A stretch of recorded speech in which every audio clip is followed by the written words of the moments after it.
Installing a system board assembly.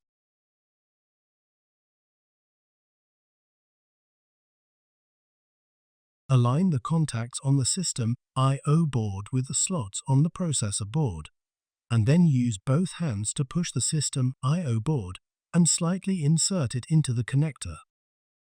Fasten the screws to secure the system I/O board to the supporting metal sheet. To install the system board assembly into the chassis, hold the plunger and lifting handle and then insert the shorter side of the system board assembly into the chassis.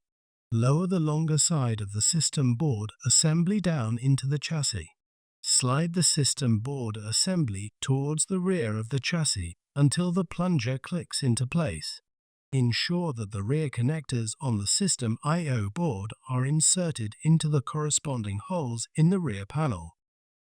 Reconnect all the cables to the system board assembly and reinstall any of the following components that you removed: fan modules and fan cage, front air baffle, PCIe risers, rear air baffle, power distribution board, processor and heat sink modules, memory modules, serial port module, intrusion switch, USB I/O board, micro SD card.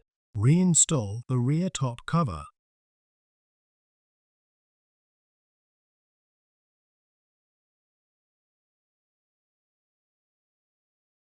Reinstall the front top cover.